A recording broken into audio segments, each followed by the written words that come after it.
On a quiet suburban street in West Lynn, Oregon, lives Rick Abrahamson, an insurance broker, with his wife of 35 years, Missy, a speech pathologist.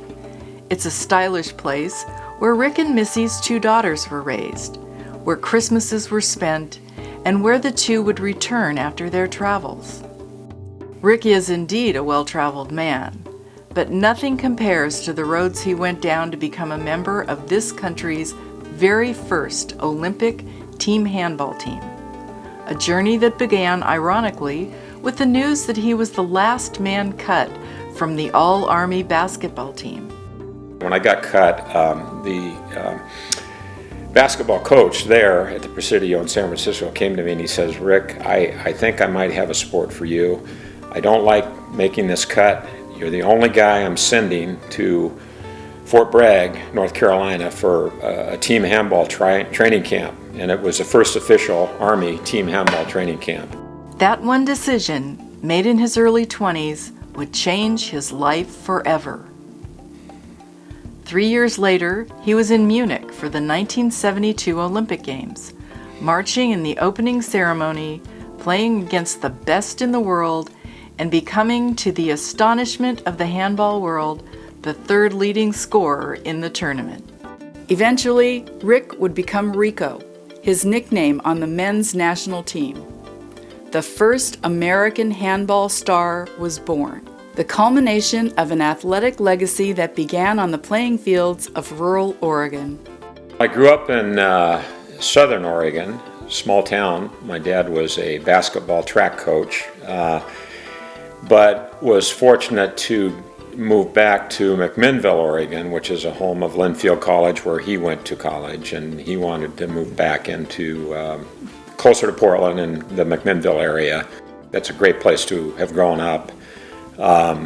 I just got involved in all sports. My dad was a coach, so it was just something I loved to do. I got to play at Oregon for 3 years. Freshmen didn't play in those days, but my freshman year, I was the same year as Lou Alcindor.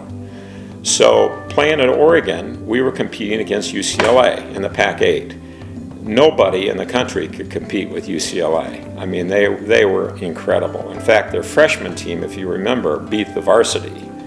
And so a great thrill playing in the Pac-12. That college basketball experience was to serve him well when he was selected to join the Army team handball team, part of the so-called Original Seven that was the foundation of the 1972 Olympic team.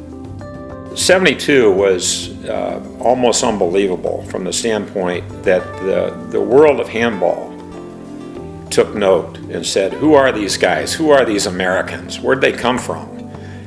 We started out a year and a half prior training for the 72 Olympics, our military team, and we would travel to Europe and play 3rd Division club teams. And we were getting beat by 3rd Division club teams. But every trip we got a little better, and every trip we improved. And so by the time we got to Munich, we were playing against the best 10, 12 teams in the world. Opening ceremonies by far was the biggest thrill in Munich. Beating Spain would be right there with it, but to come through that tunnel and to look up and see the 80,000 fans and to hear the music and to realize that you're there, you stand outside for an hour and a half and you can't see what's going on inside. And once you enter that stadium, it's an unbelievable feeling. The decision that Rico made that day in San Francisco was eventually to change his personal life as well.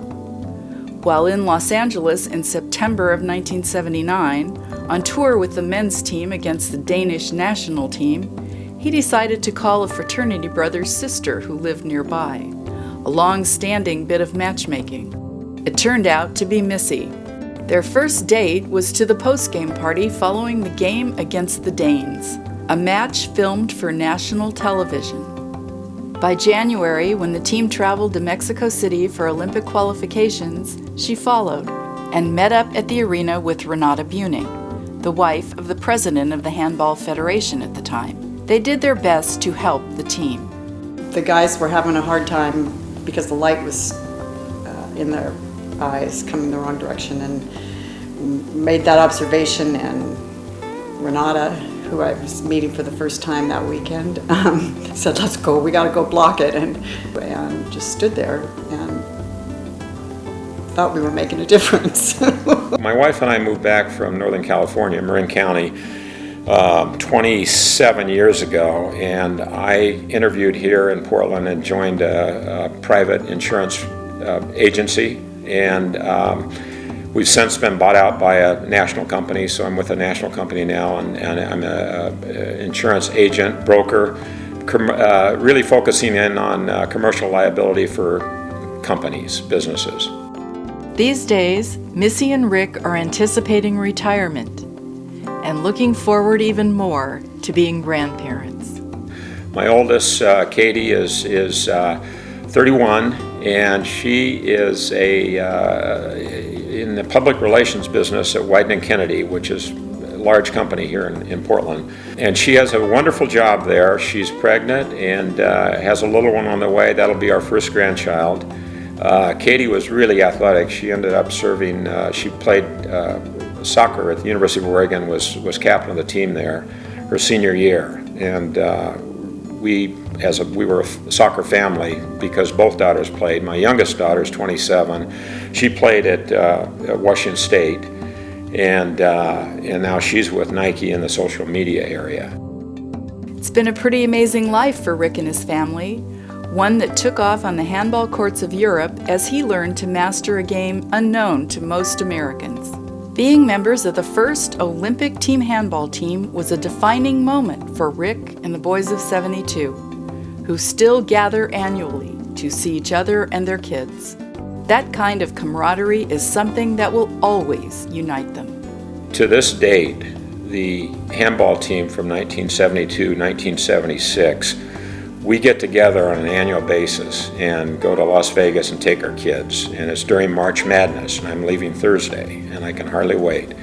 But we've been to all the kids' weddings from teammates. And we gather on an annual basis, and it would, by far, the memories of being together as a team, playing as a team, competing as a team, but then staying best friends since Munich and Montreal. Great times.